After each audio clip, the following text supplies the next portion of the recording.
Family vacations were sacred in the Reynolds clan.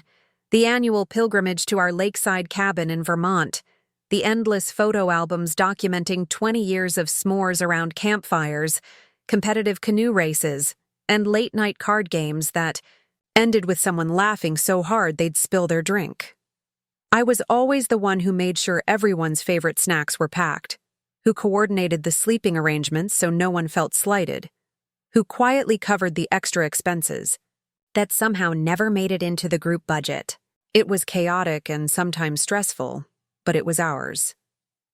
So when my cousin Meredith's texts about this year's trip started appearing in a group chat I wasn't part of, a chat I only discovered when my brother's phone lit up while we were having coffee, I knew something was wrong. "Hey, Max," I said, trying to keep my voice casual as he quickly flipped his phone over. "I haven't heard anything about the lake house this year. Are we still doing the first week of August like usual?" He coughed, suddenly very interested in stirring his already dissolved sugar. "Oh, I'm not sure, Kate. I think Mom's handling the details. You should ask her." I nodded even as the knot in my stomach tightened.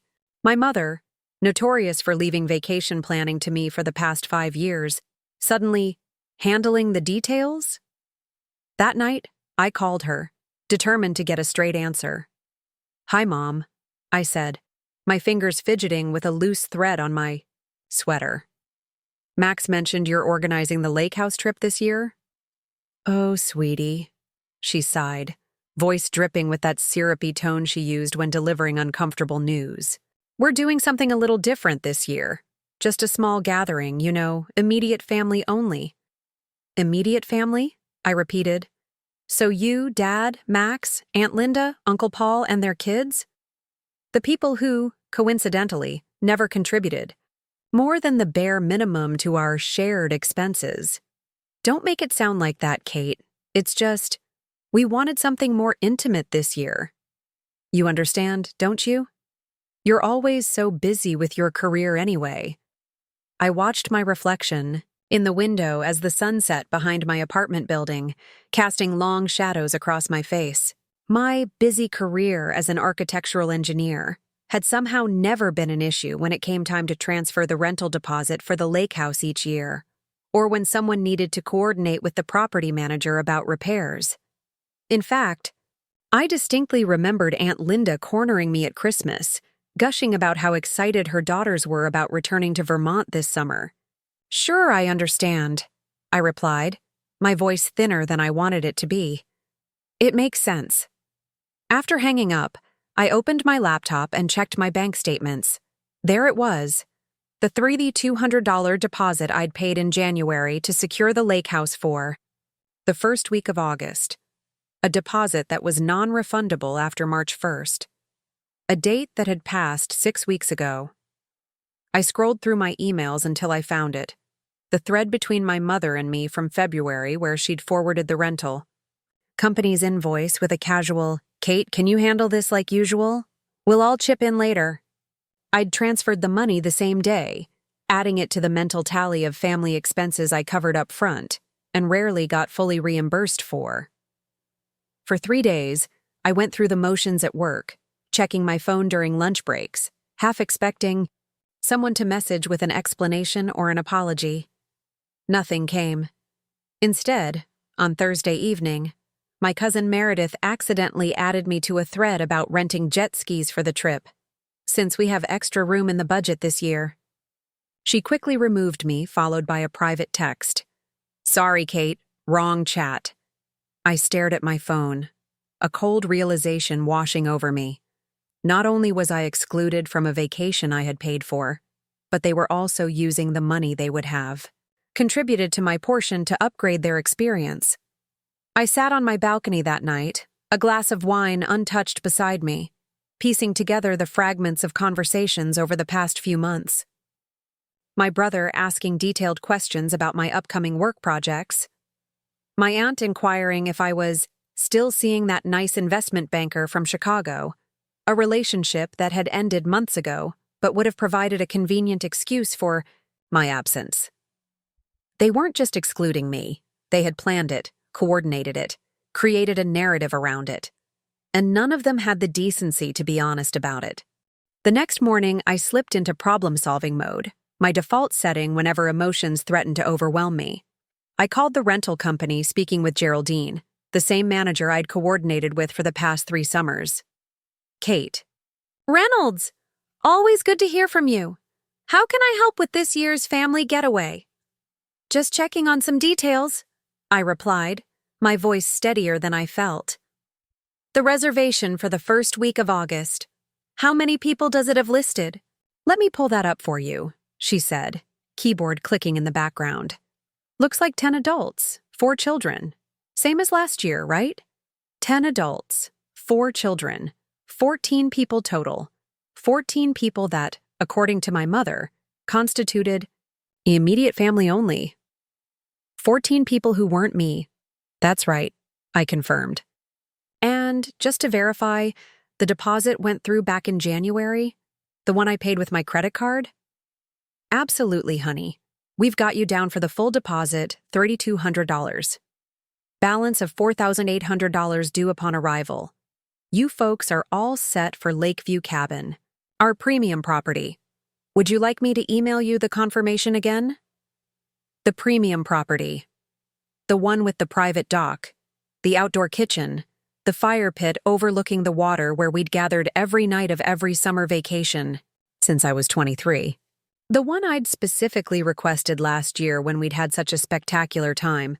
The one I'd secured by paying the deposit 5 months in advance from my personal account.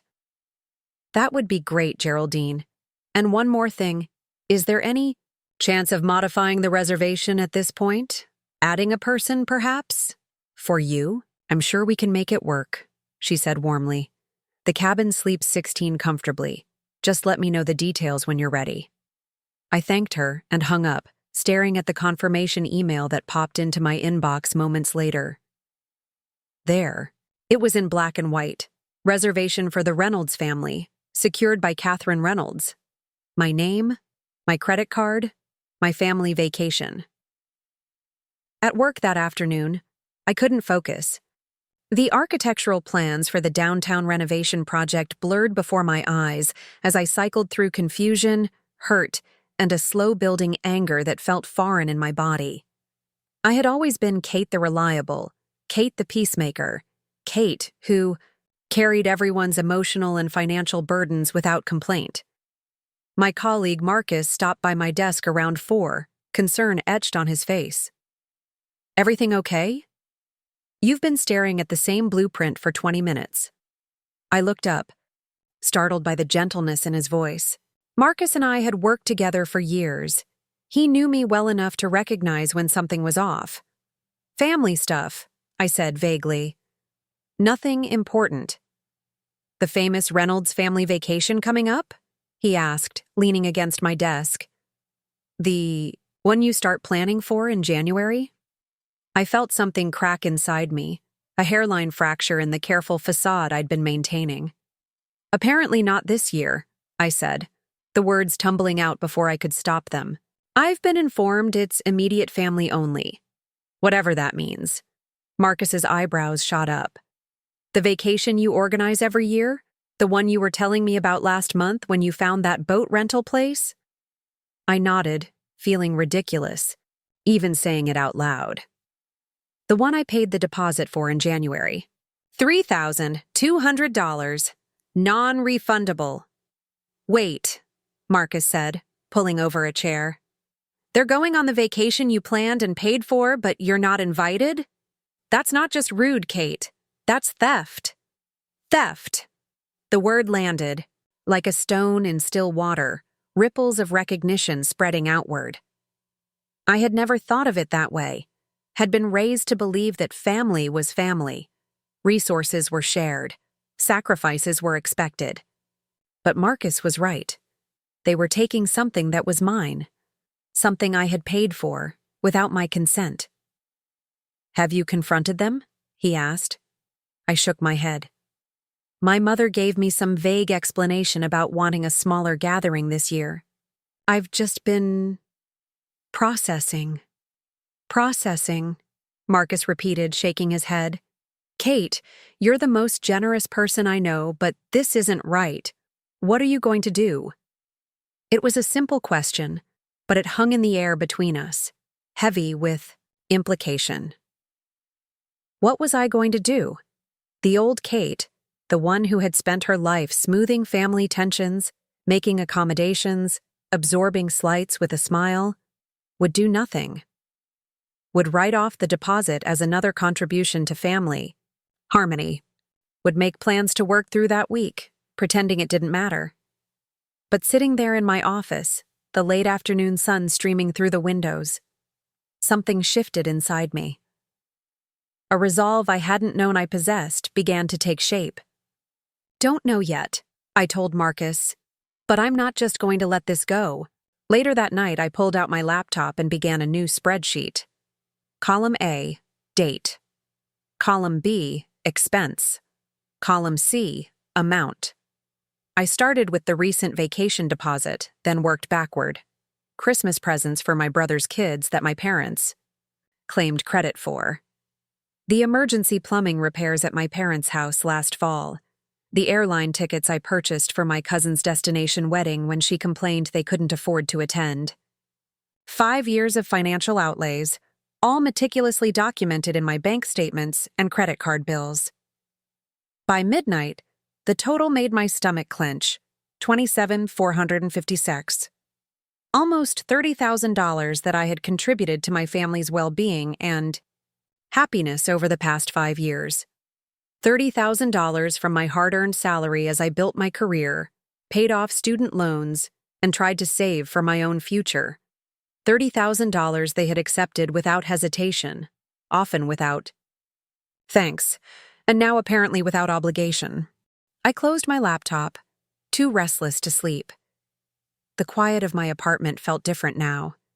Not peaceful, but hollow, punctuated only by the occasional car passing on the street below.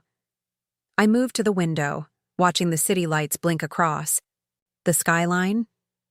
For years, I'd worked overtime projects, missed social events, postponed my own travel dreams to keep my financial cushion intact. Not because I was particularly materialistic, but because I'd somehow accepted the unspoken role of family safety net. I remembered my grandmother, my father's mother, telling me once when I was in college, "Kate, you have such a generous heart. Just make sure people don't mistake it for weakness." At the time, I'd smiled and nodded, thinking she was warning me about romantic relationships or business partnerships. Now I wondered if she'd recognized something in my family dynamic that I'd been blind to. My phone buzzed with a text from my cousin Meredith. "Hey, sorry about the mix-up earlier. We're planning a special surprise for Aunt Helen and Uncle Jim's. Anniversary during the lake trip could use your ideas. You're so good at that stuff." I stared at the message, my thumb hovering over the keyboard. They'd excluded me from the vacation, but still wanted to leverage my creativity for their plans. The audacity was almost impressive. I didn't reply. Instead, I scrolled through my photo gallery to last summer's vacation pictures. There I was, manning the grill while everyone else lounged on the deck. There I was, up at sunrise making coffee for 14 people. There I was, smiling in the group photo, my arm around my mother, unaware that I was functioning more as staff than family. Sleep eluded me that night, my mind racing with memories, reinterpreting years of family dynamics through this new lens. By morning, exhaustion had hardened into determination. I called my boss from the car. "Lisa, I need to take August 1st through 7th as vacation. I know it's late notice, but it's important." "Your family trip to Vermont?" she asked, familiar with my annual tradition. "Something like that," I replied. At the office, I worked with unusual intensity, channeling my emotional turmoil into productivity. By lunch, I'd finalized the downtown project renderings and addressed 3 client concerns that had been lingering for weeks. I was just packaging the files when my phone rang, my brother Max. "Hey, sis," he said, his voice overly casual. "How's it going?" "Fine," I replied, keeping my tone neutral. "What's up?" "Just checking in. Haven't talked in a while. He paused. So, Mom mentioned you guys discussed the lake house. We did, I confirmed, waiting. I wasn't going to make this easy for him. He cleared his throat. Look, it's not personal, Kate. We just thought, with your schedule and everything, and Jenny's been wanting to bring her new boyfriend. So we needed the extra space. The cabin. Sleep 16 max. I checked with the property manager yesterday. A beat of silence. You called them? Of course I called them. I paid the deposit, remember? $3,200. Non-refundable. Another pause, longer this time. Right, about that. We were going to pay you back, obviously. Like, you paid me back for Christmas? Or Dad's birthday trip? Or the emergency furnace repair at Mom and Dad's? That's not fair, Kate.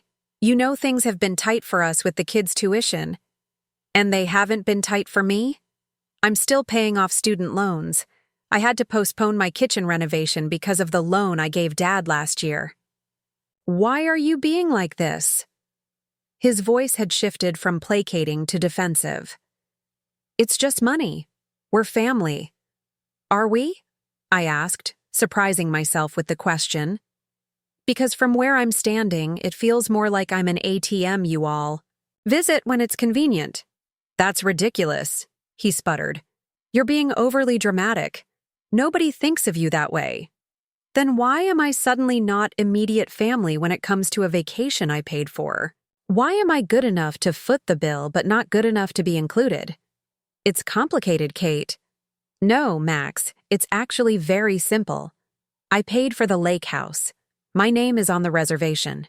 So either I'm part of this vacation or there is no vacation. I could almost hear him calculating, weighing his options. What are you saying? You'd cancel it? After all these years of tradition? I'm saying I'm done being taken advantage of. I'm saying that if you all want to continue treating me like an outsider, you can do it without my financial support. You need to calm down and think about this rationally, he said, his voice taking on that familiar patronizing tone our father used whenever emotions entered a conversation. I have thought about it, very rationally. In fact, I've created a detailed spreadsheet of every dollar I've contributed to this family over the past 5 years that was never repaid. Would you like me to email it to you? We could go through it together at dinner sometime. Silence again, then a sigh. Let me talk to Mom and Dad, okay? I'm sure we can work something out. Sure, Max, you do that. After hanging up, I sat motionless, at my desk, heart hammering in my chest. I had never spoken to my brother that way, had never confronted anyone in my family about money. It had always seemed petty beneath the bonds that were supposed to unite us. But as the initial adrenaline faded, I didn't feel regret. I felt lighter, as if I'd set down a burden I'd been carrying for years without realizing its weight. The rest of the day passed in a blur. I half expected a flurry of texts or calls from various family members. My mother's guilt trips, my father's stern disappointment, my aunt's passive-aggressive concern.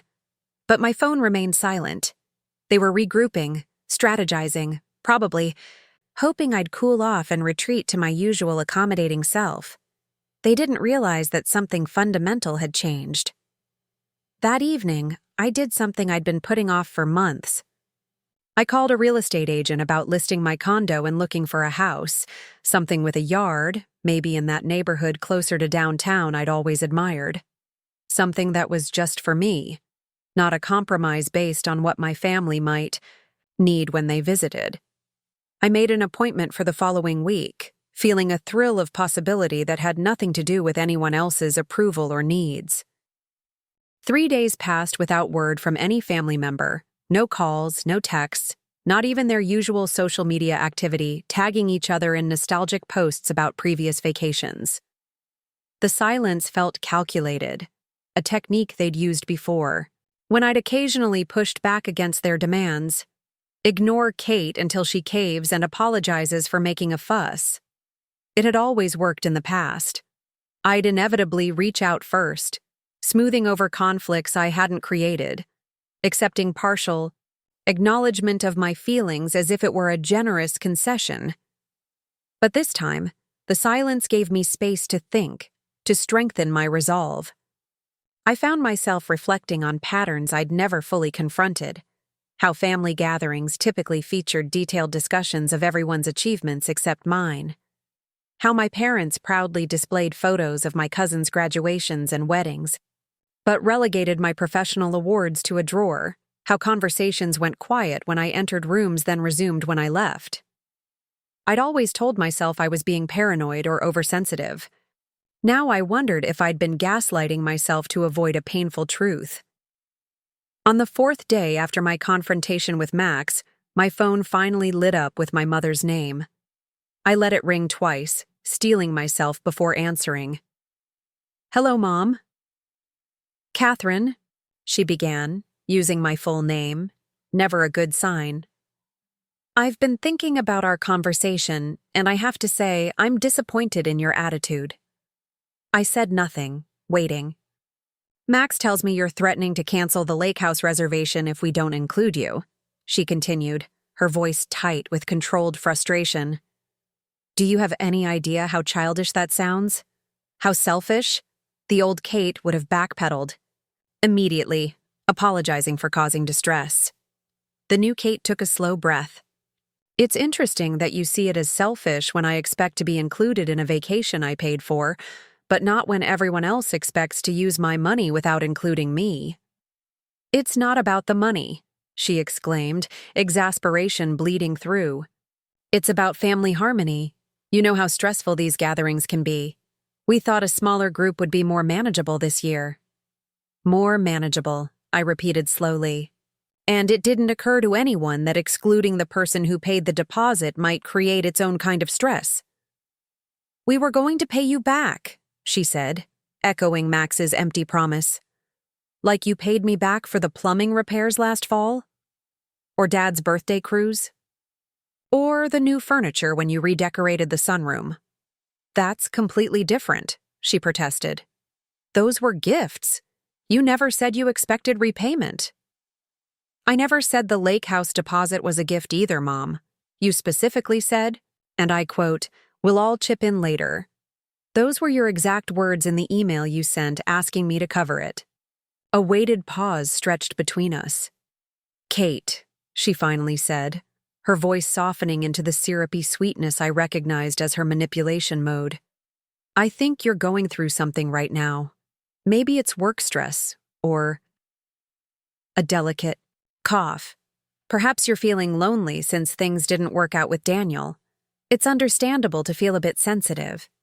There it was, the familiar deflection, reframing my legitimate grievance as an emotional overreaction, suggesting that any problem I identified was really just a projection of my personal shortcomings. I'd watched her use this tactic on my father for decades, marveling at how effectively it silenced him. I'd never realized she used it on me too. "I'm not being sensitive, Mom. I'm being clear about my boundaries. Either I'm part of this family vacation, or it's not happening, at least not at the lake house I reserved and paid for." "You would really do that to us?" The hurt in her voice sounded genuine, which made it all the more confusing. "After all we've done for you?" "What exactly have you done for me lately, Mom?" The question surprised us both in its directness. "Excuse me? We raised you, supported you, gave you everything?" "When I was a child, yes. I'm 34 now. For the past decade, the support has gone entirely in the other direction. I'm not complaining about helping family when it's needed, but I am questioning why that help is taken for granted while I'm treated as an afterthought." "That's not true," she protested. "We appreciate everything you do. We just—" She trailed off, seemingly unable to complete the thought. "You just don't want me at the lake house," I finished for her. Another pause, then a heavy sigh. "Fine, Kate. If it means that much to you, of course you can come. We'll make it work." The concession should have felt like victory, but something in her tone made my stomach tighten. There was no recognition of wrongdoing, no apology, just grudging. Accommodation, the minimum effort required to secure what they wanted. "That's not enough, Mom," I said quietly. "I don't want to be included out of obligation. I want to understand why I was excluded in the first place. What made this year different from all the others?" "Must we really do this?" she asked, irritation creeping back into her voice. "Can't we just move forward?" "Moving forward without addressing the problem is how we ended up here," I pointed out. "I'm trying to understand what changed." There was a long silence, then, "Nothing changed, Kate. That's the point." "What does that mean?" "It means," she said slowly, as if explaining something to a difficult child, "that family vacations have always been stressful with you. You're so particular about everything. The schedule, the activities, the food.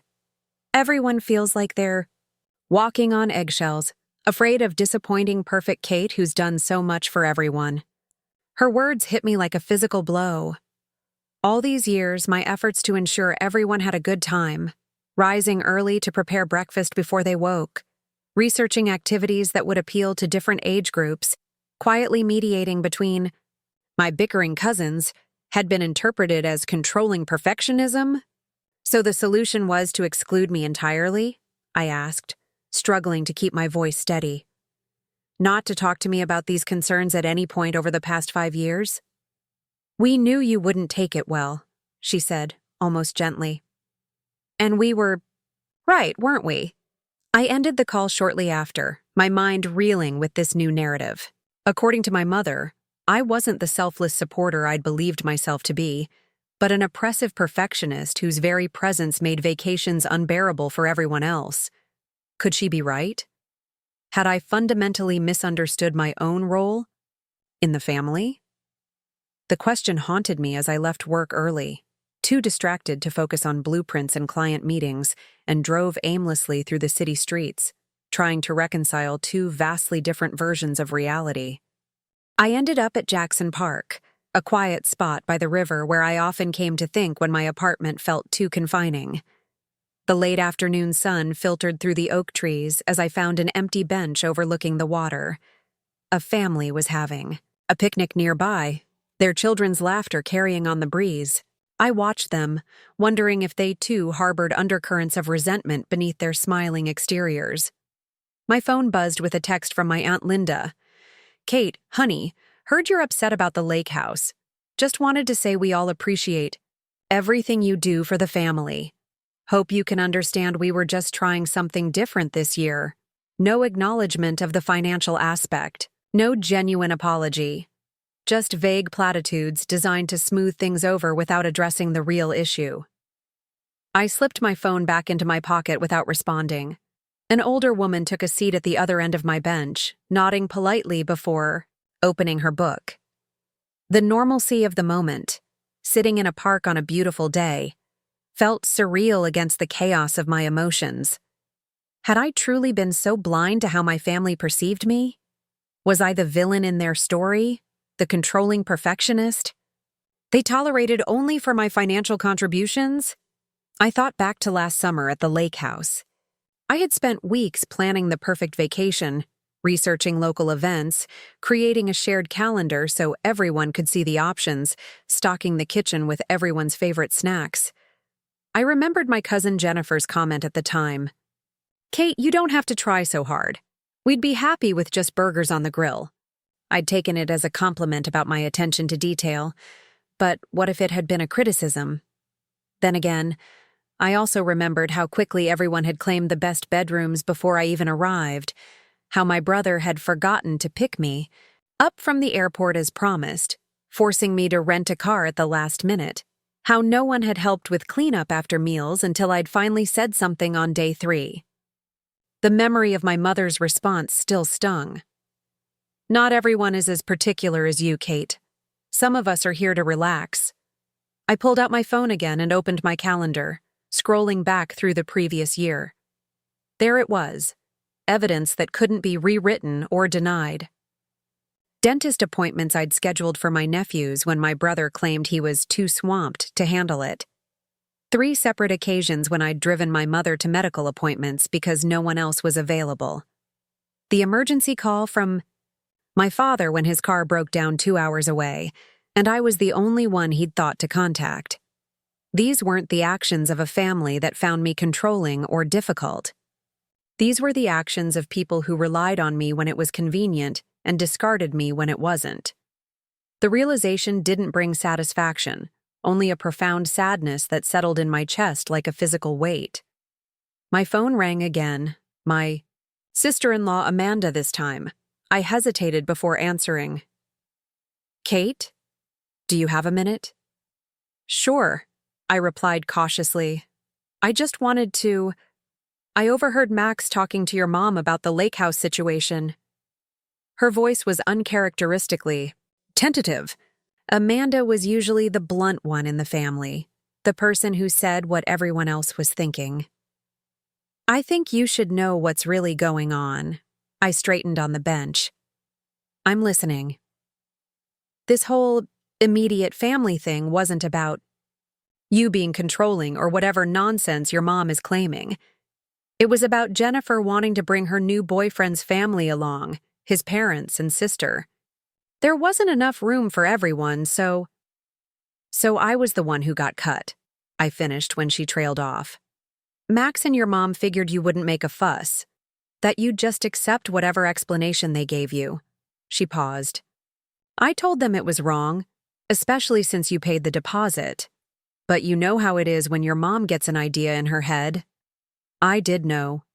My mother's ability to reshape reality to suit her preferences was legendary in our family, a trait we'd all learned to navigate in our own ways. My father capitulated, Max manipulated, I accommodated. It was our dysfunctional dance, performed so many times it had become almost choreographed. "Why are you telling me this, Amanda?" She sighed heavily. "Because it's not right, Kate. The way they take advantage of your generosity, the way they talk about you when you're not around. I've tried to say something before, but what?" "But I'm an in-law," she said simply. "There's only so much I can push without becoming a target myself." The honesty was refreshing, if painful. "I appreciate you telling me."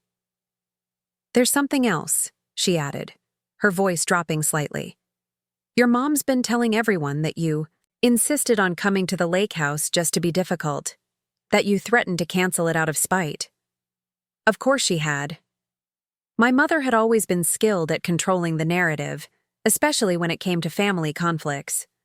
By the time she was done, I would be the unreasonable one, the troublemaker disrupting family harmony with my selfish demands. "Thanks for the heads up," I said, suddenly exhausted by all of it. "What are you going to do?" Amanda asked. It was a question I'd been asking myself since discovering the deception. What did I want? Inclusion in a vacation where I wasn't actually wanted? An apology that wouldn't be sincere? Financial reimbursement that wouldn't address the deeper betrayal? I don't know yet, I admitted. But I'm done being the family doormat. After hanging up, I sat watching the river flow, its current steady and unhurried. There was something calming about natural forces that simply followed their own path, untroubled by the complex emotional calculations that plagued human relationships. I envied that simplicity. By the time I left the park, twilight was settling over the city, streetlights flickering on one by one. I drove home with a clarity I hadn't felt in days. I still didn't know exactly what action I would take regarding the lake house, but I knew with certainty that whatever happened, my relationship with my family would never be the same again. Some thresholds, once crossed, don't allow for a return journey. That night, I couldn't sleep. My conversation with Amanda kept replaying in my mind, filling in the gaps of a puzzle I hadn't realized I was trying to solve. Jennifer's boyfriend's family, people I'd never met, had taken priority over me. The revelation shouldn't have surprised me, yet somehow it cut deeper than I expected. It wasn't just about being excluded from a vacation.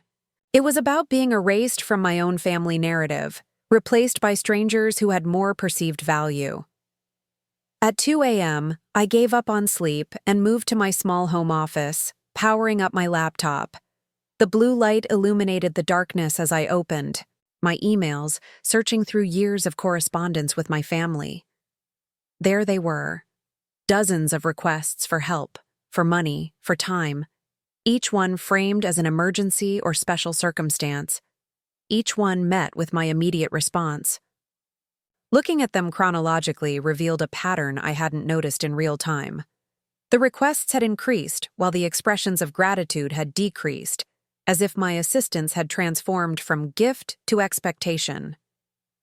I opened a new document and began typing, not entirely sure what I was creating.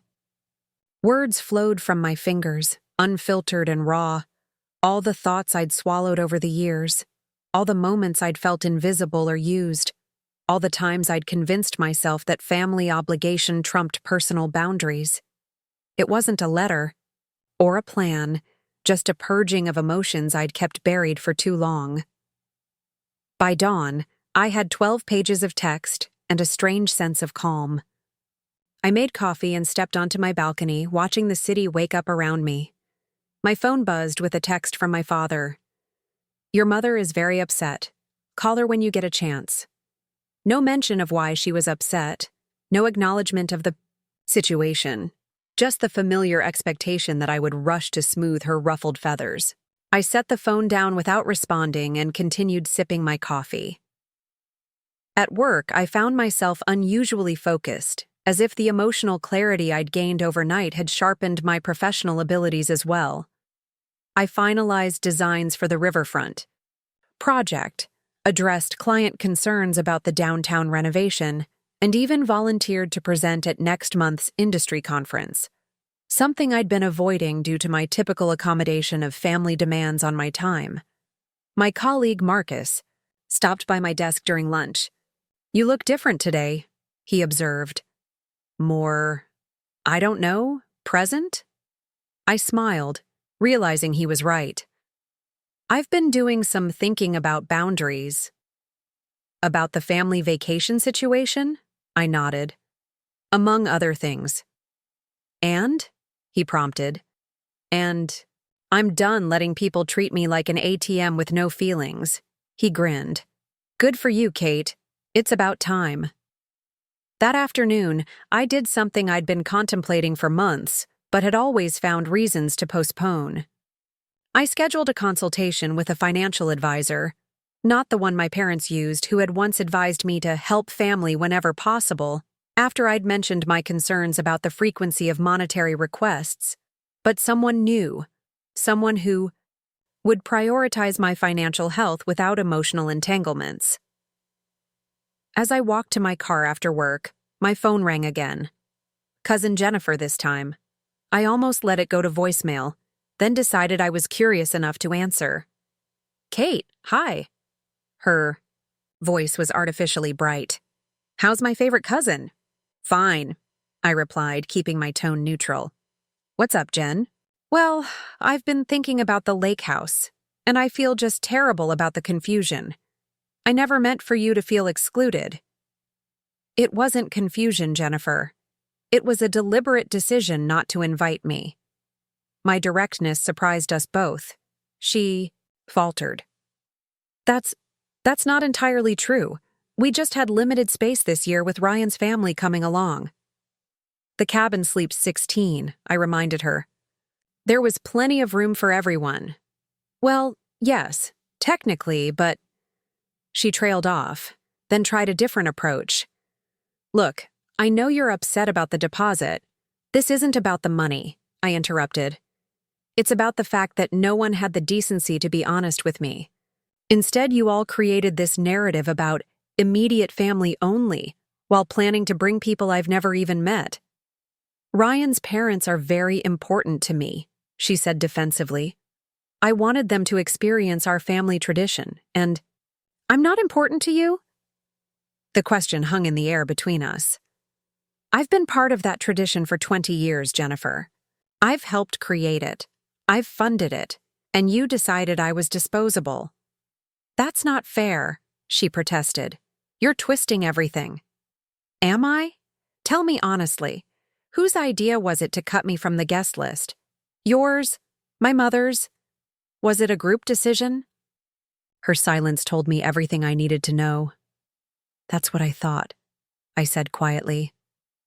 "Kate, please," she finally said. "We can work this out. You can still come. We'll make room." "That's not the point, Jen. I don't want to be included out of guilt or obligation. And frankly, I'm not sure I want to vacation with people who could so easily discard me." "You're being dramatic." "No, I'm being honest. Maybe for the first time." I took a deep breath.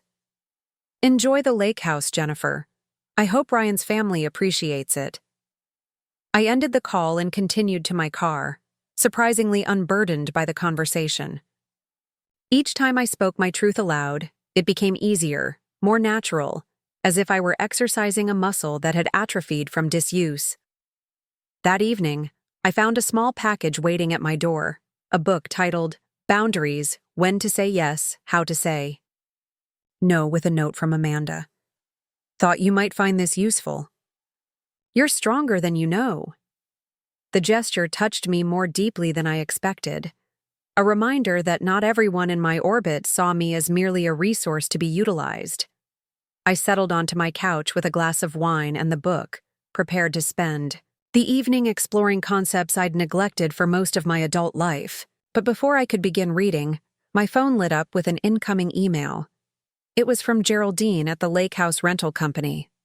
"Dear Ms. Reynolds, I wanted to inform you of a change request regarding your reservation for August 1 to 7. We've received a call from Helen Reynolds requesting to transfer the primary reservation holder from Catherine Reynolds to Helen Reynolds, with a new payment method for the remaining balance. As per our policy, we cannot make such changes without authorization from the original reservation holder, you. Please advise on how you would like us to proceed." I stared at the screen, a cold realization washing over me.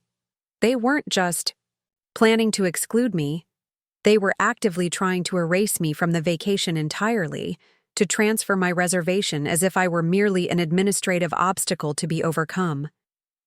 The audacity was breathtaking.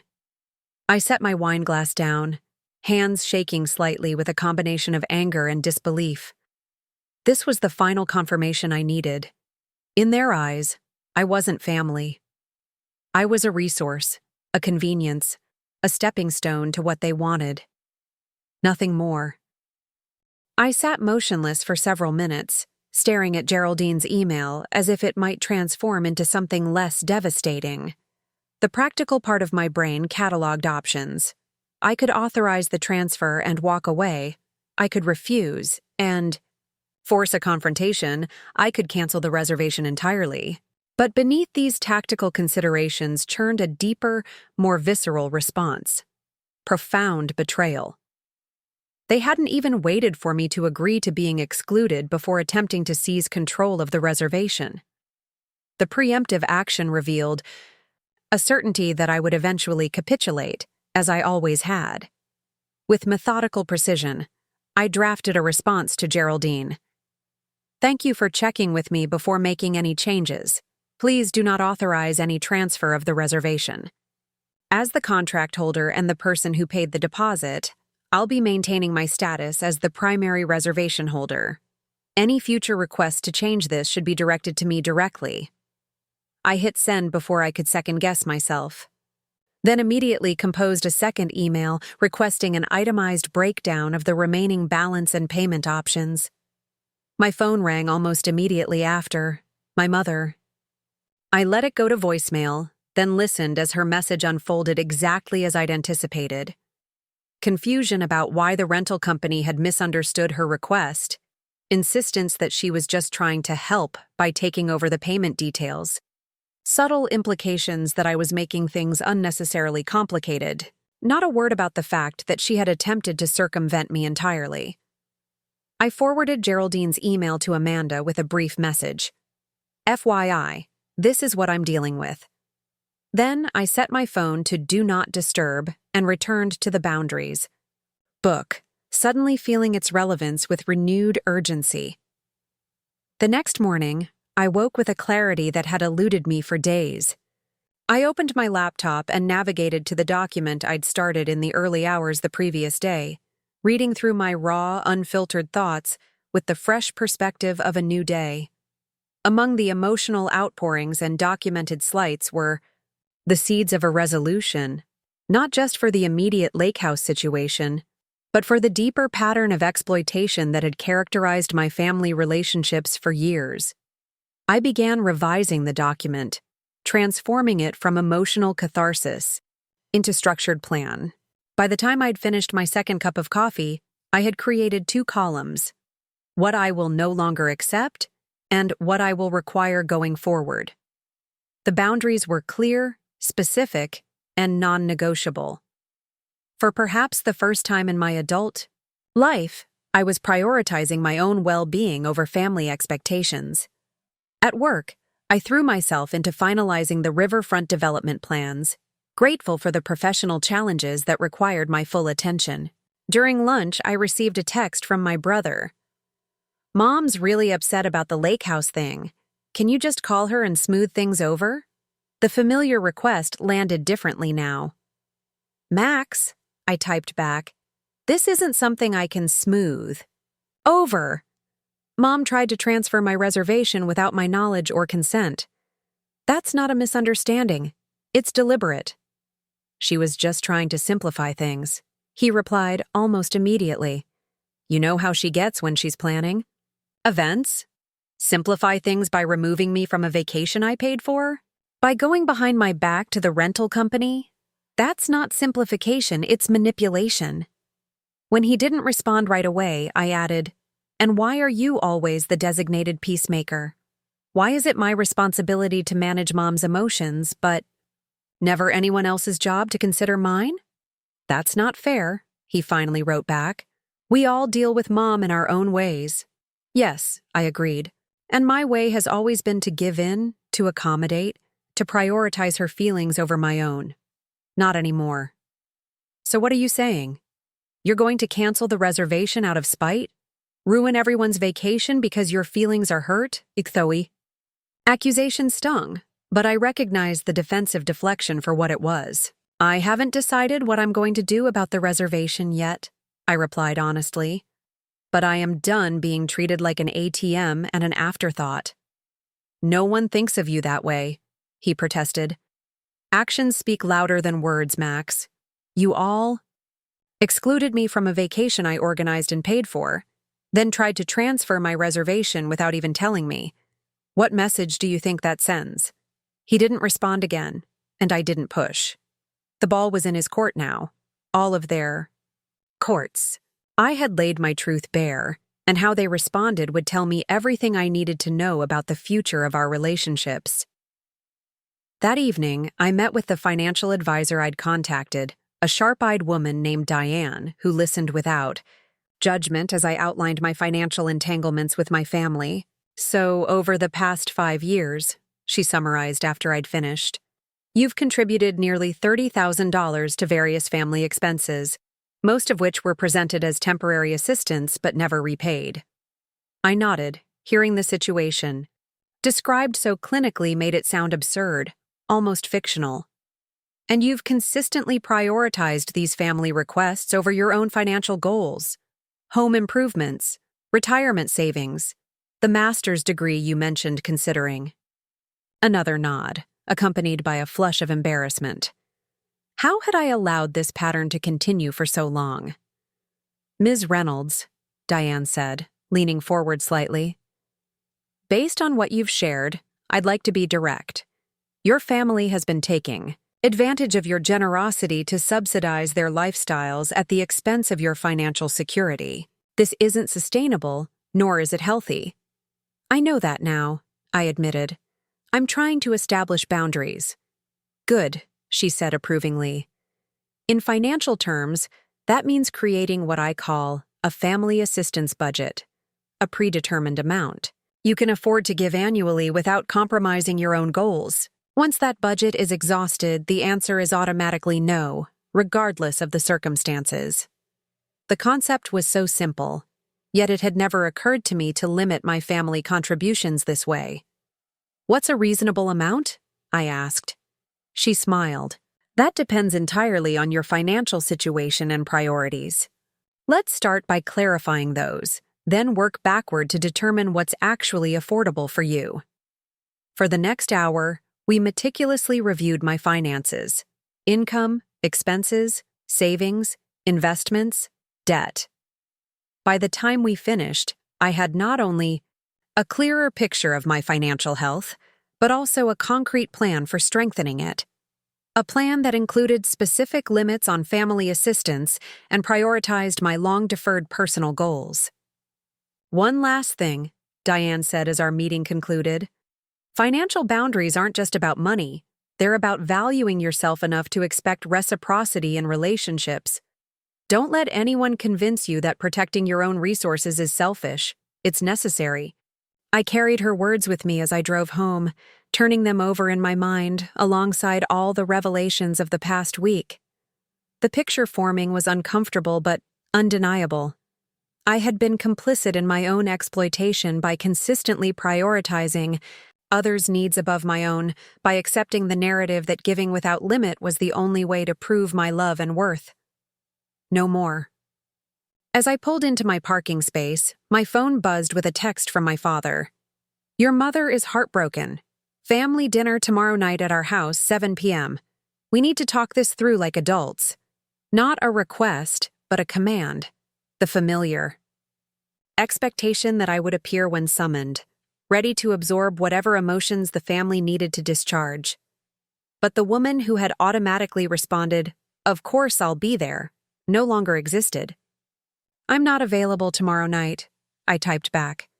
'If you'd like to schedule a conversation, I'm open to Sunday afternoon.' His response came quickly. 'This is important, Catherine. Rearrange your plans.' I took a deep breath, feeling the old impulse to comply warring with my newfound resolve. 'I understand it's important to you, but I have prior commitments. Sunday is the earliest I can meet.' 'What commitment could possibly be more important than family?' he demanded. The answer came easily. My commitment to myself. I slept surprisingly well that night, my refusal to attend the family dinner acting as a kind of declaration of independence. In the morning, I found several missed calls and a barrage of texts. My mother expressing hurt and confusion, my father's terse disappointment, even Jennifer weighing in with accusations of selfishness. I read them all without responding, allowing myself to acknowledge the guilt they were designed to provoke without surrendering to it. Saturday passed peacefully. I spent the morning at a local farmer's market, selecting fresh ingredients without calculating whether they would please anyone else's palate. I visited an open house in the neighborhood I'd been eyeing, envisioning a future home based solely on my own preferences. I had lunch with a college friend I'd been neglecting due to family obligations, laughing more freely than I had in months. Each activity felt like a small reclamation, a step toward a version of myself I'd allowed to be sidelined for too long. Sunday arrived with a strange mixture of dread and determination. I'd agreed to meet my parents at their house at 2 p.m., setting a clear end time of 4 p.m. in my calendar. As I drove the familiar route to their suburban home, I mentally rehearsed the boundaries I'd decided to maintain, the specific points I needed to address, the tactics I wouldn't allow to derail me. I parked on the street rather than in the driveway, a small but symbolic choice that would make it easier to leave when I decided it was time. My mother opened the door before I could knock, her expression a practiced blend of wounded dignity and maternal concern. "Catherine," she said, embracing me stiffly, "we were beginning to think you might not come at all." "I said I'd be here at 2, I replied calmly. "It's 2, exactly." My father appeared in the hallway behind her, hands in his pockets. "Well, you're here now. Come in. We've got a lot to discuss." The living room was arranged like a tribunal, my parents' chairs positioned together on one side of the coffee table, a single chair opposite them. To my surprise, Max and Jennifer were also present, seated on the adjacent sofa. So much for a private conversation. "I didn't realize this would be a family meeting," I observed, remaining standing. "We thought it was important for everyone to clear the air," my mother explained, gesturing for me to sit. "After all, This affects the whole family. I took the designated seat, noting the water glass already placed on a coaster before me. No wine or coffee offered. A subtle reminder that this wasn't a social occasion, but a reckoning. Let's not waste time, my father began, leaning forward. Your mother and I have been very patient with this situation, but your behavior has become increasingly troubling. The accusations, the ultimatums, the refusal to compromise. This isn't like you, Kate. Actually, I said quietly, I think it's exactly like me. The difference is that I'm finally saying aloud what I've always thought. And what exactly do you think? Jennifer interjected, her tone sharp. That we're all taking advantage of you? That we don't appreciate what you do? I turned to face her directly. Yes, Jen. That's exactly what I think. Because that's exactly what's happening. The bluntness of my response created a momentary silence, broken by my mother's soft sigh. Sweetheart, no one is taking advantage of you. Family helps family. That's how it works. Your father and I made countless sacrifices for you and Max growing up. Now it's your turn to support the family when needed. I nodded slowly. I understand the concept of reciprocity, Mom, but what I've experienced isn't reciprocal. It's one-sided. I help, I give, I accommodate, and in return I'm excluded from a family vacation I paid for because Jennifer wanted to invite her boyfriend's parents instead of me. Jennifer flushed. That's not fair. Ryan's parents are important to me. And I'm not? I countered. After everything I've done for this family, I ranked lower on the invitation list than people none of you have known for more than 6 months. It wasn't like that, Max insisted. The sleeping arrangements got complicated and… The cabin sleeps 16, I reminded him. There was plenty of room for everyone. Well, Ryan's sister has special needs, Jennifer said defensively. She requires her own room with specific accommodations. This was new information, convenient information that hadn't been mentioned in any previous conversation. I recognized the tactic, introducing new elements to justify past decisions, shifting the narrative to make my objections seem unreasonable. That would have been valuable context to share when you were planning the vacation, I observed. Instead, you all created this immediate family-only fiction while trying to use my deposit to fund a trip I wasn't welcome on. My father cleared his throat. No one was trying to use your money without reimbursing you, Catherine. That's an unfair characterization. I reached into my bag and extracted the spreadsheet I'd prepared, sliding it across the coffee table.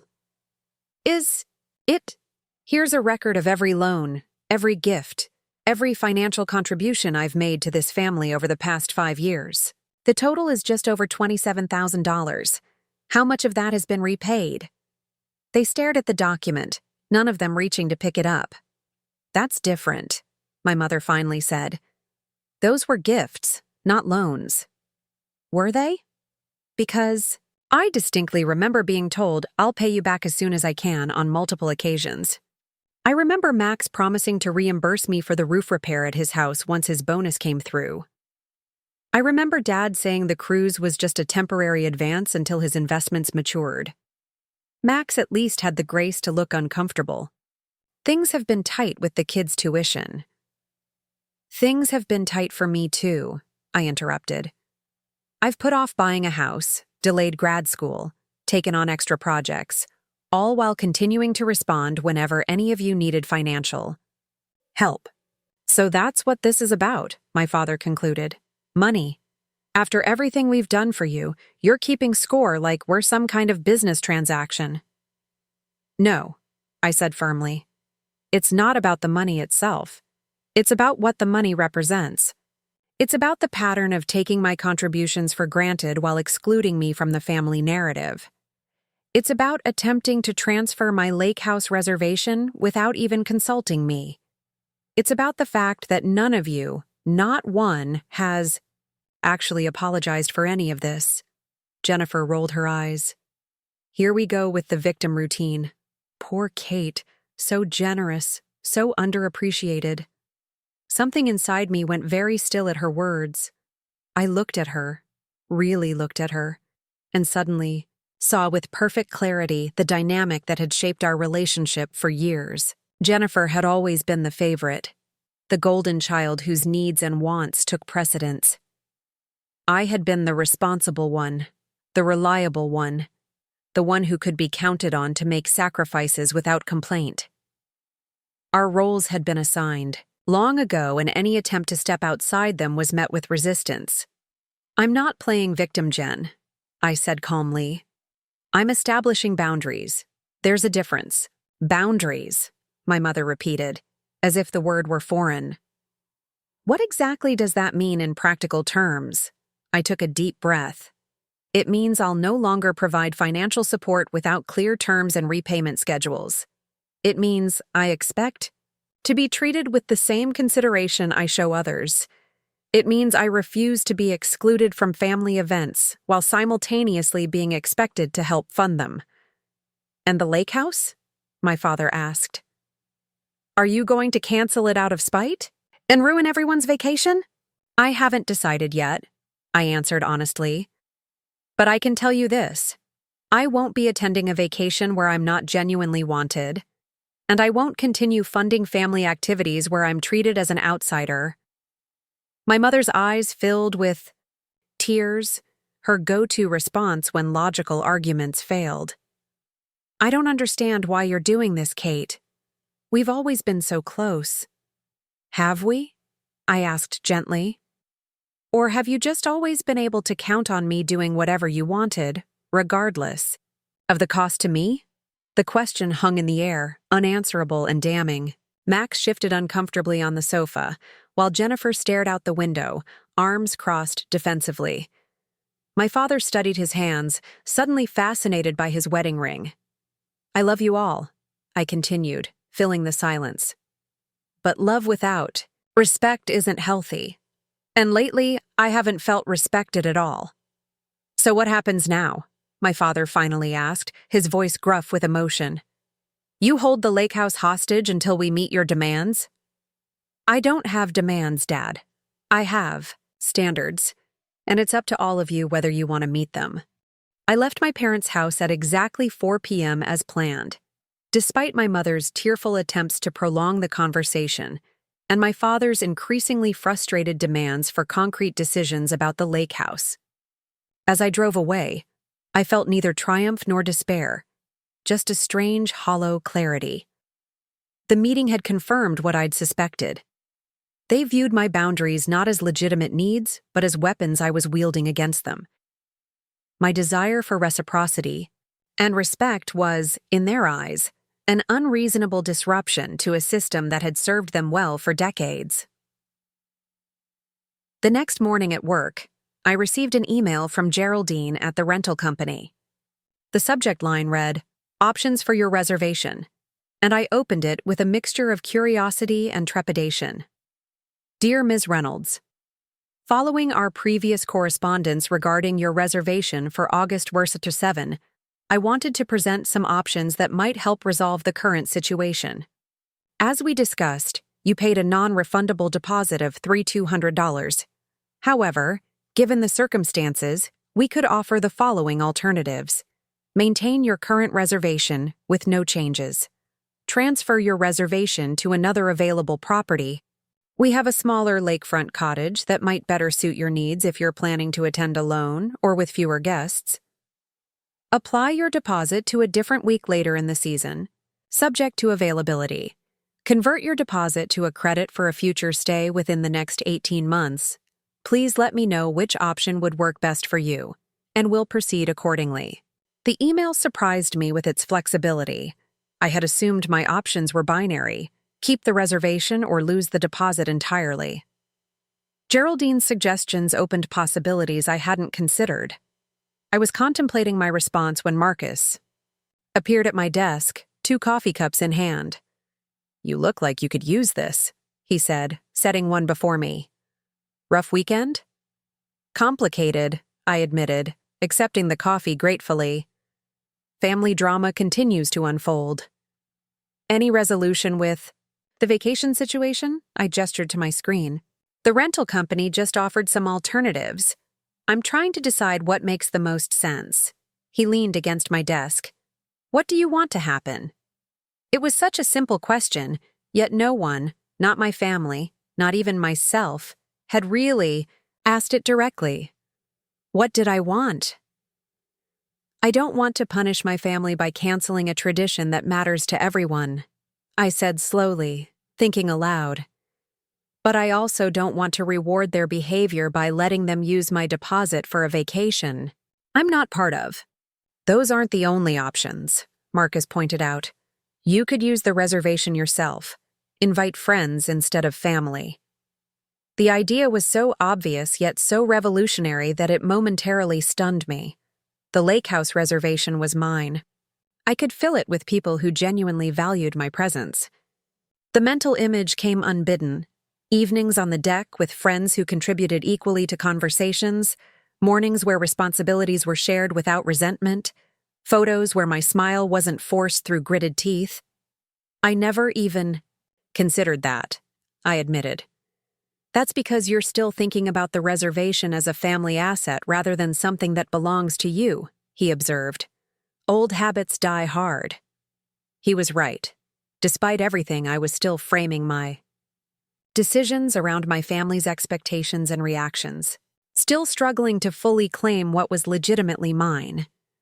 I need to think about this, I told him. But thank you for the perspective. Throughout the day, I found myself mentally cataloging friends who might enjoy a week at the lake, my college, roommate who'd recently gone through a difficult divorce, my book club members who'd been talking about doing a retreat together, even Marcus himself, whose love of fishing I remembered from previous conversations. By afternoon, I'd drafted a tentative guest list of 8 people who brought joy and balance to my life, people with whom reciprocity came naturally. Just before leaving work, I received a text from Max. Family meeting at Mom and Dad's tonight. At 8. Be there. Not a request. An order. The familiar assumption that I would rearrange my life to accommodate the family's timeline. I typed back, I'm not available tonight. I already explained that I require advance notice for these discussions. His response was immediate and predictable. This is important, Kate. Everyone else is making the effort. Everyone else was consulted about the timing, I pointed out. I wasn't. I can meet tomorrow evening or this weekend? Fine, he finally conceded. Tomorrow at 7. Don't be late. The exchange left me unsettled, not because of its content, but because of how routine it felt. The expectation of compliance, the begrudging acceptance when I held my ground, the subtle implication that my boundaries were an inconvenience rather than a legitimate need. How many similar conversations had we had over the years? How many times had I eventually given in, prioritizing family peace over my own well-being? That evening, I met with 3 friends from my book club at a local restaurant. I'd been neglecting these relationships, I realized, always keeping one eye on my phone in case of family emergencies, frequently canceling at the last minute when my mother or brother needed something. Tonight, I turned my phone to silent and slipped it into my bag, giving these women my full attention for perhaps the first time in years. You seem different, observed Rachel, the most perceptive of the group. More present somehow. I smiled, surprised she'd noticed the internal shift. I'm working on setting better boundaries with my family. About time, said Lauren with a knowing laugh. I've been watching you run yourself ragged for them for years. Her comment caught me off guard. Was it that obvious? To everyone but you, apparently, Sophia chimed in gently. Remember when you missed our weekend in Chicago because your brother needed help moving? Or when you skipped Lauren's wedding reception to drive your mom to her friend's funeral, a friend you'd never even met? I did remember, though I'd rationalized both decisions at the time as necessary sacrifices. I didn't realize you all noticed those things. Of course we noticed, Lauren said. We care about you, Kate. We've just been waiting for you to start caring about yourself as much as you care about everyone else. Their words touched something deep within me, not just the acknowledgement of my patterns, but the revelation that my friends had seen me clearly all along, had been witnessing my struggle even when I couldn't name it myself. Actually, I said, making a spontaneous decision, I have a proposition for all of you. I have a reservation at a beautiful lake house in Vermont the first week of August. Would any of you be interested in joining me? Their enthusiastic responses were immediate and genuine, their questions focused on logistics and shared planning rather than what they could extract from the arrangement. By the time we parted ways 3 hours later, a new vacation was taking shape, one built on mutual excitement rather than obligation. At home, I finally responded to Geraldine's email. I'd like to maintain my current reservation with no changes. However, I'll be updating the guest list. Could you please confirm the maximum occupancy and pet policy? One of my friends may bring her dog. As I hit send, I felt a weight lift from my shoulders, not the entire burden of my family dynamics, which would require more time and work to fully address, but the immediate pressure of the lake house decision. For once, I had chosen what I wanted rather than what would appease others. It was a small victory, perhaps, but a significant one. My phone lit up with a text from Amanda. Heard you refused to attend tonight's emergency family meeting. Max is fuming. What happened? I smiled at her choice of words. Emergency family meeting, as if we were discussing international diplomacy rather than vacation plans. Nothing happened, I replied. I simply wasn't available tonight and suggested tomorrow instead. Bold move, she texted back with a laughing emoji. They're not used to you having unavoidable commitments that don't involve them. Getting used to it is part of their journey, I wrote. Not mine. Her response came quickly. I knew I liked you for a reason. Want me to give you a preview of tomorrow's agenda? Max has been strategizing all evening.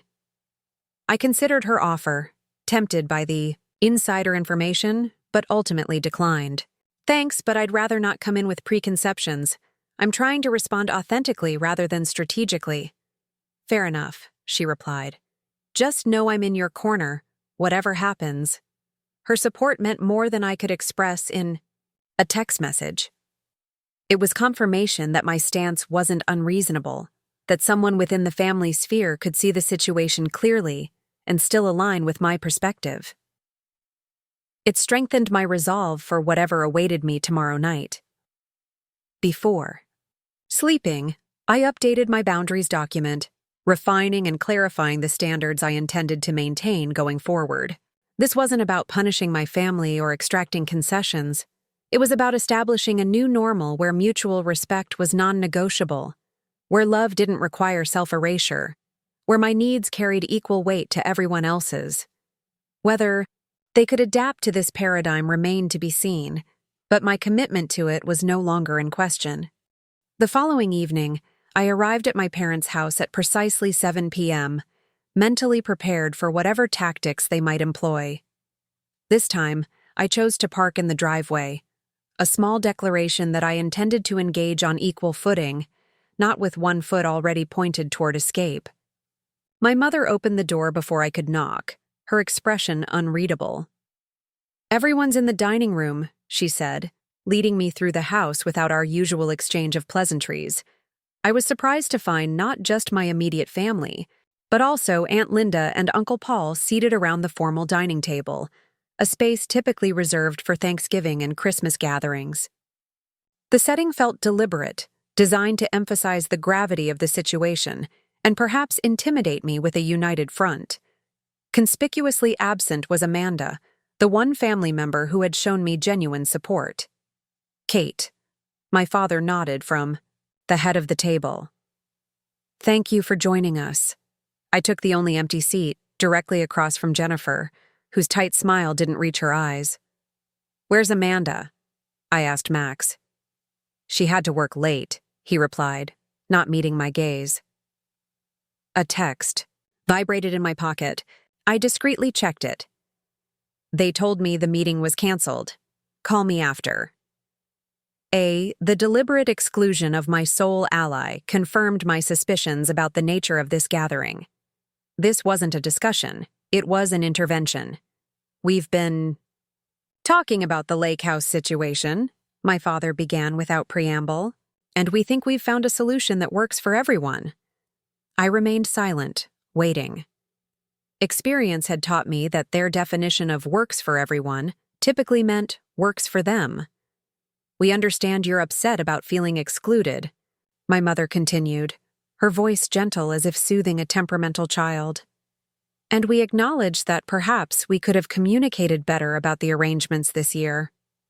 It wasn't an apology, not really, just an acknowledgement that their approach might have been flawed. Still, it was more concession than I'd expected.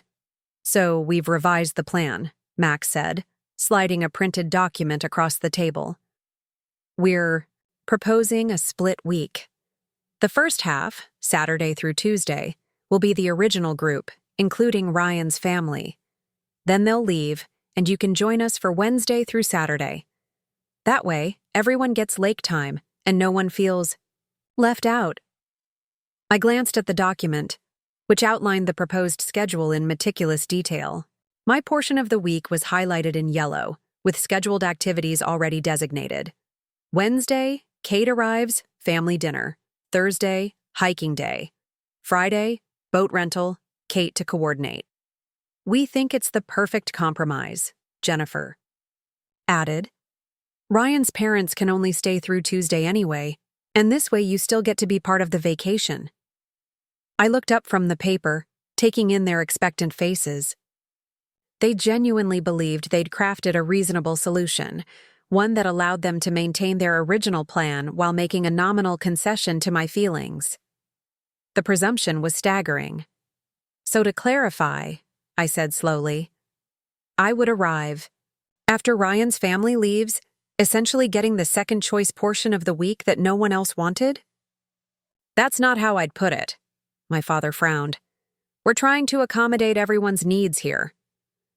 Including the need to have me coordinate the boat rental on Friday, I observed, pointing to the schedule. I notice that's already assigned to me, despite no one actually asking if I was willing to handle it. My mother sighed. You always organize the boat day, Kate.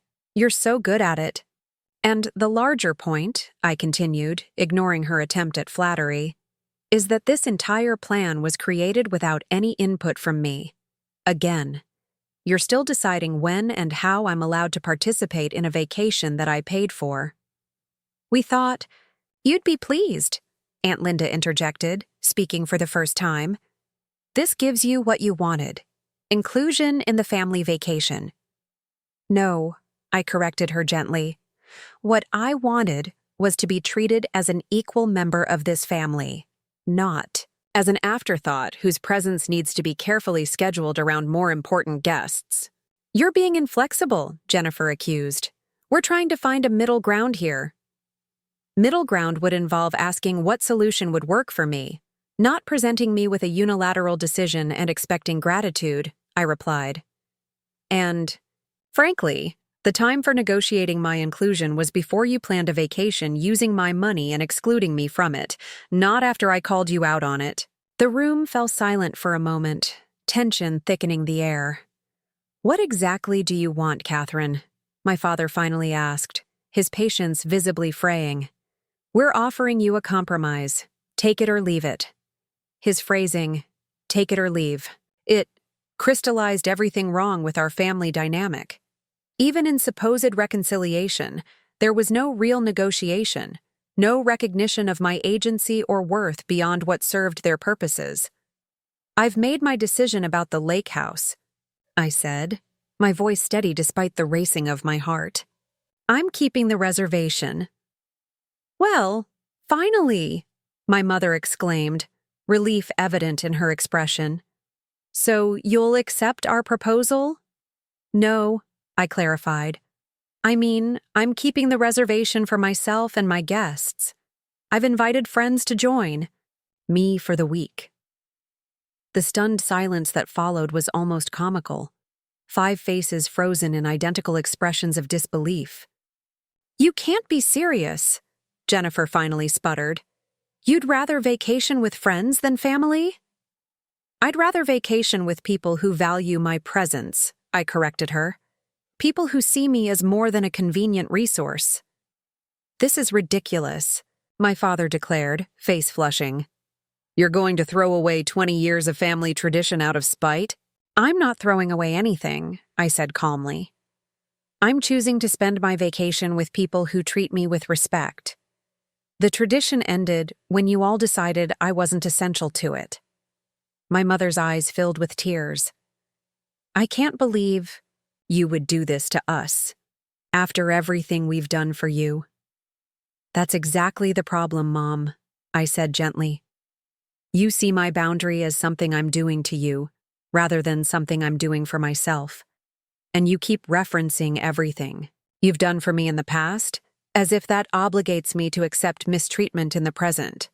It's not mistreatment to ask for a simple compromise, Max argued. It's mistreatment to exclude me from my own vacation, attempt to transfer my reservation without my knowledge, and then present me with a solution that still treats me as secondary, I countered.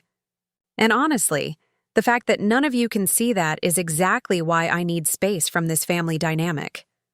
Uncle Paul, who had remained silent until now, leaned forward. Kate, perhaps everyone needs time to cool down. Decisions made in anger rarely lead to good outcomes. I'm not angry, Uncle Paul, I assured him. I'm clear. Maybe for the first time in my adult life, I'm seeing this family's patterns with complete clarity. And I'm choosing not to participate in them anymore. So that's it? Jennifer asked incredulously. You're just, what? Cutting us off? Not at all, I replied. I'm establishing boundaries. I'm still open to a relationship with all of you. 1. Based on mutual respect and reciprocity. But I won't continue in the role I've been assigned, where my value is measured by my usefulness and compliance. And the money? My father asked bluntly. All those loans on your spreadsheet, are you demanding repayment now? The question revealed more than he probably intended about his primary concern. I'm not demanding anything, I said. I'm stating facts and making choices based on them. Whether any of you choose to acknowledge the financial imbalance in our relationships is up to you. This is blackmail, my mother declared, tears now flowing freely. You're holding our vacation hostage unless we meet your demands. I shook my head, saddened by her interpretation. No, Mom. I'm exercising my right to use a reservation that I paid for. That's not blackmail. It's a natural consequence of the choices all of you made when you decided to exclude me. We didn't exclude you, Max insisted. We just needed to make room for Ryan's family.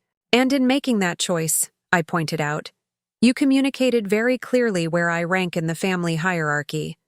I've simply accepted the position you assigned me and am acting accordingly. Aunt Linda sniffed dismissively. I always said you were too sensitive, Catherine.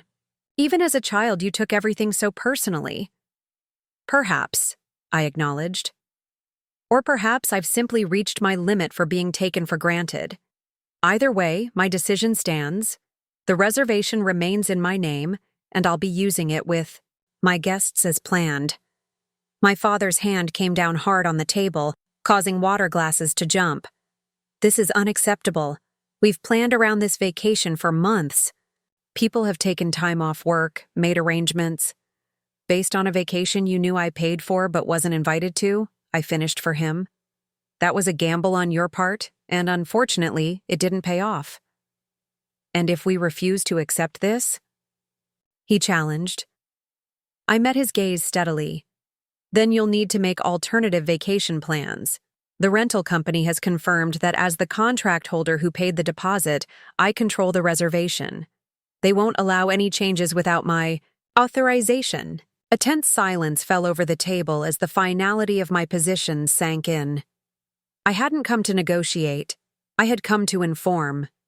The power dynamic had shifted irrevocably, and for perhaps the first time in our family history, they weren't holding the stronger position. I think I should go, I said finally, rising from my chair. I've said what I came to say, and I don't see any benefit in prolonging this conversation. Kate, please, my mother began, reaching toward me.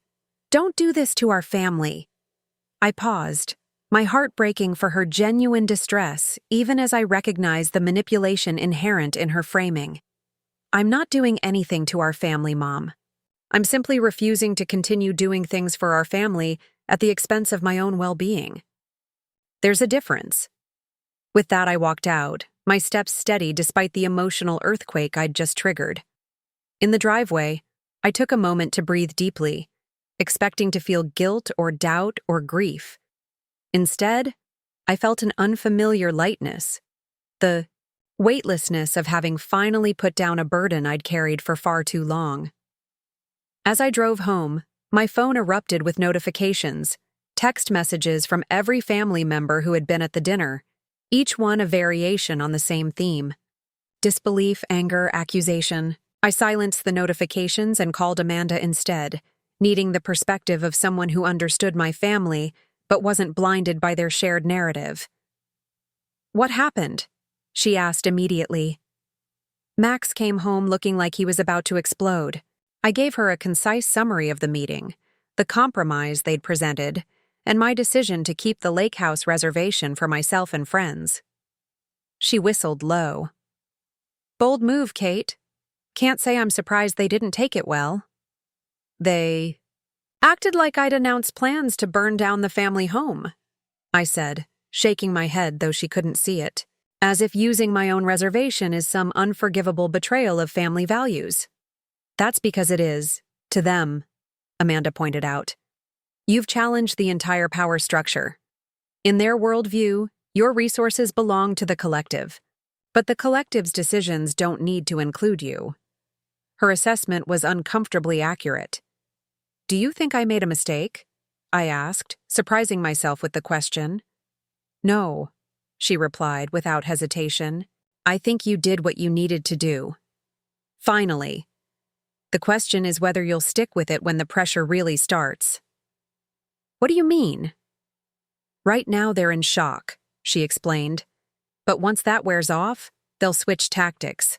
Max is already strategizing. They'll try everything: guilt, logic, family loyalty, financial leverage, even bringing in extended family members to plead their case.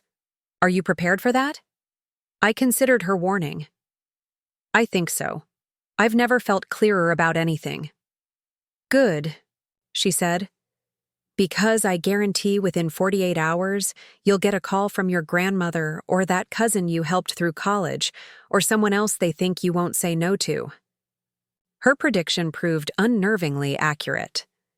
The next morning, before I'd even finished my first cup of coffee, my phone displayed my grandmother's name, my mother's mother, a woman who called perhaps twice a year, but who now, coincidentally, felt compelled to reach out. "Catherine," her wavering voice greeted me. "I've just heard the most disturbing news. Your mother is absolutely devastated." I closed my eyes briefly, gathering patience. "Good morning, Grandma. I'm surprised to hear from you so early." "Well, I couldn't sleep a wink after your mother called me in tears last night. What's this about you canceling the family vacation? After 20 years of tradition?" "I didn't cancel it, Grandma. I'm keeping the reservation that I paid for and using it with my friends instead." "But why on earth would you do such a thing? Family vacations are sacred." "They are," I agreed. "Or at least, they should be. But this year, the family decided to have the vacation without me, despite the fact that I paid the deposit." "I'm sure there's been some misunderstanding," she insisted. "Your mother would never exclude you intentionally." "It wasn't a misunderstanding," I corrected her gently. "She specifically told me the vacation was for immediate family only, while planning to include Jennifer's boyfriend's entire family, instead of me." "Well, she faltered. "I'm sure she had her reasons. You know how your mother tries to keep peace in the family. Jennifer can be quite insistent." "I'm aware," I said dryly. "The issue isn't just the exclusion, Grandma. It's the pattern it represents, one where my contributions are expected, but my presence is optional. You young people today with your boundaries and self-care, she sighed. In my day, family came first, no matter what.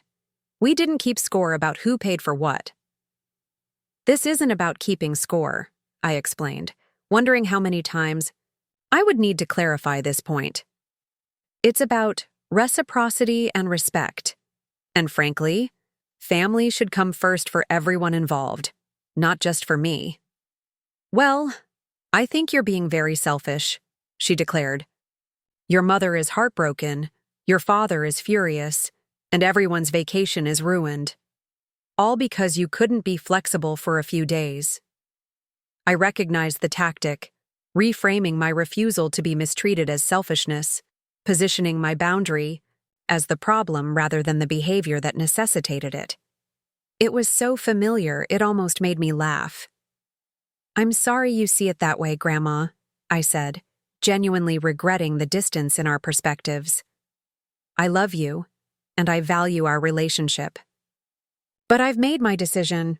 After ending the call, I sat for a long moment, absorbing the fact that I'd just stood my ground with my grandmother, something I'd never done before.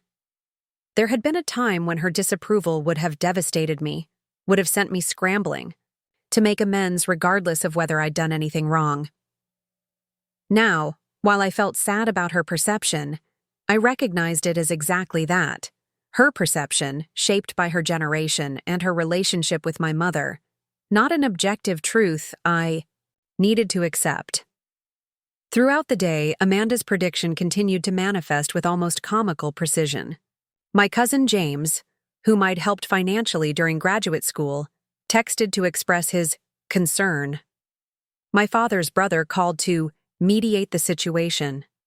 Even my childhood piano teacher, somehow enlisted in the campaign, emailed to remind me how important family had always been to me. Each attempt strengthened rather than weakened my resolve. The coordination revealed just how extensively my family was willing to mobilize to maintain the status quo, to preserve a system where my resources were communal property, but my feelings were individual problems. The desperation of their efforts confirmed the necessity of my boundary. That evening, I met with my small circle of friends who had enthusiastically accepted the lake house invitation. We gathered at Lauren's apartment, sharing pizza and wine.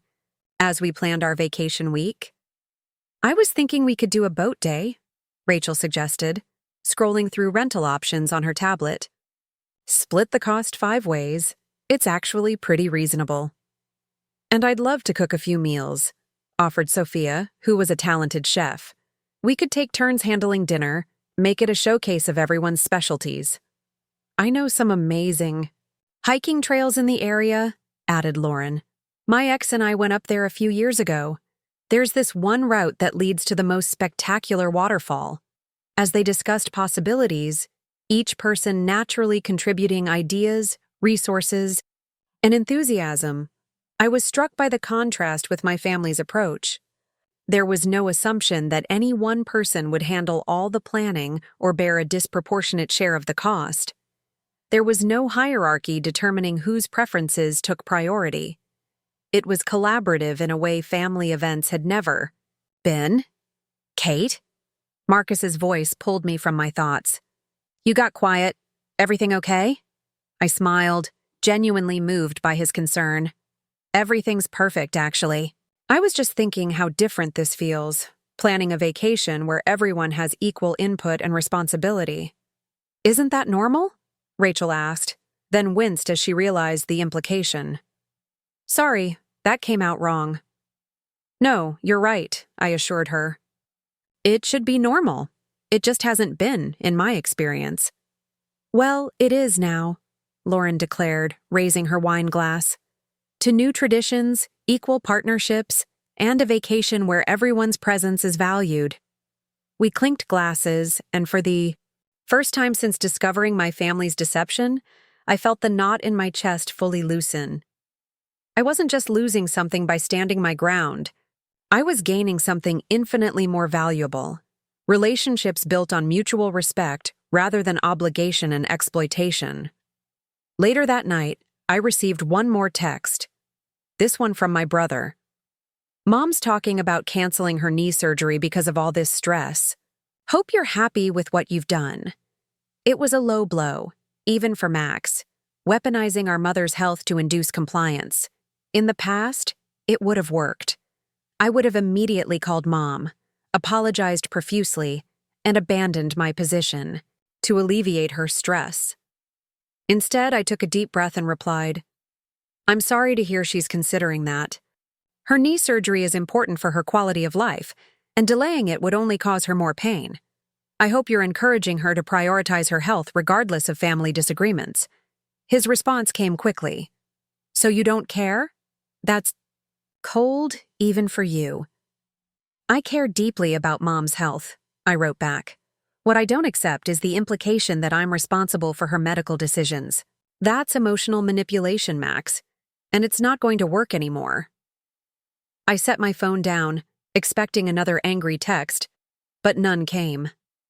Perhaps he recognized that this tactic, like all the others, had lost its power. Perhaps he was simply regrouping, strategizing the next approach. Either way, I was prepared. For the first time in my adult life, I was moving through the world as a person with inherent value, not merely as a support system for others. The journey ahead wouldn't be easy. Decades of family dynamics couldn't be reshaped overnight, but I had taken the first crucial step.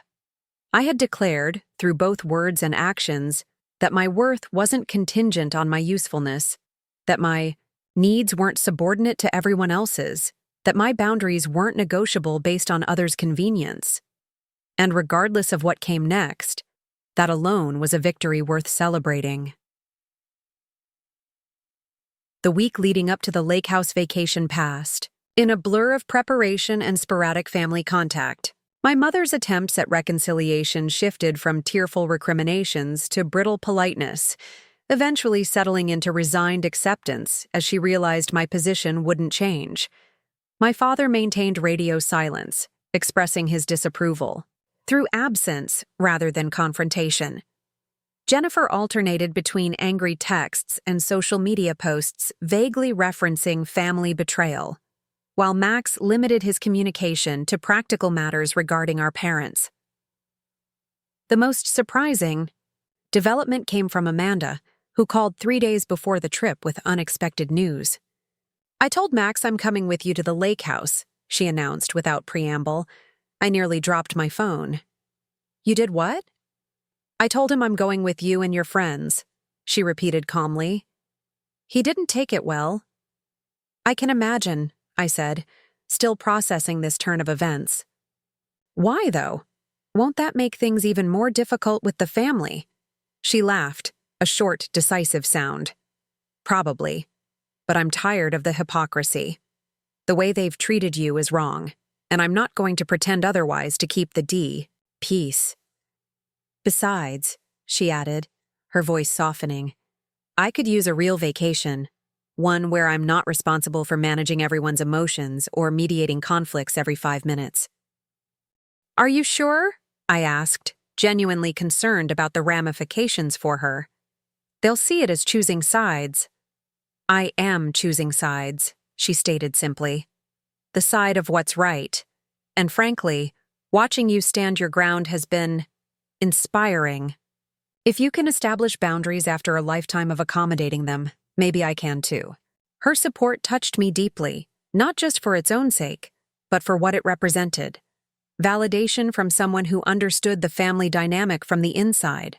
Confirmation that I wasn't overreacting or misinterpreting the situation. Well then, I said, smiling though she couldn't see it. We'll need to make sure there's enough wine for 6 instead of 5. The morning of our departure dawned clear and bright, a perfect summer day that seemed to affirm my decision. I packed my car with an efficiency born of years organizing family trips, but this time with a lightness I hadn't experienced before. There was no mental checklist of everyone else's preferences and needs, no anticipated complaints to prepare for, no preemptive solutions to potential conflicts, just the simple pleasure of anticipating time spent with people who genuinely wanted my company. Amanda arrived at my apartment right on schedule, her usual calm demeanor slightly strained. "Rough morning?" I asked as she set her bags in my trunk. "Max didn't speak to me at breakfast," she admitted, and he made a point of updating the family group chat about alternate vacation plans while I was sitting right there. "I'm sorry," I said, meaning it. "I never wanted to put you in this position." She shook her head firmly. "You didn't. I put myself here by choice. And honestly, watching his passive-aggressive performance just confirmed I made the right decision. I need this break as much as you do." We met the others at a cafe halfway between the city and the lake, consolidating into 2 cars for the remainder of the journey. The conversation flowed easily as we drove, moving from work stories to book recommendations to debates about the best hiking trails near the lake house. No one dominated the discussion. No one's opinions were dismissed or belittled. No one kept score of who was contributing what to the vacation's success. We arrived at the lake house in early afternoon. Geraldine greeted us personally, her warm smile betraying no hint of the reservation drama she'd helped navigate. "Everything's ready for you, Ms. Reynolds," she assured me, handing over the keys. "The boat rental company called to confirm your Wednesday booking, and I took the liberty of arranging for extra firewood to be delivered for your evening bonfires." "Thank you," I said, genuinely appreciative of her professionalism throughout the tumultuous planning process. "We're looking forward to a wonderful week." "I'm sure you are," she replied, her eyes twinkling. Sometimes a change in vacation companions can make all the difference. I wondered briefly how much she knew or had intuited about the family situation, but her discretion was clearly as impeccable as her customer service. She departed with a promise to be available if we needed anything, leaving us to explore the property and claim bedrooms. The cabin was exactly as I remembered from previous years, spacious yet cozy, with panoramic lake views from the main living area and a sprawling deck perfect for morning coffee or evening cocktails. What felt different was the energy within it. Instead of the tense undercurrent that typically accompanied family gatherings, there was a sense of genuine enthusiasm and cooperation as everyone settled in. "This place is incredible," Marcus exclaimed, taking in the vaulted ceiling and stone fireplace. "No wonder you didn't want to give up this reservation." "The view alone is worth fighting for," Rachel agreed, gazing out at the sunlight dancing across the water. We spent that first evening preparing dinner together, each person naturally assuming tasks without being assigned roles. Lauren chopped vegetables while Sophia seasoned the fish we'd picked up at a local market. Marcus uncorked wine and set the table as Amanda prepared a salad. I moved between groups, helping where needed but not feeling responsible for orchestrating every detail.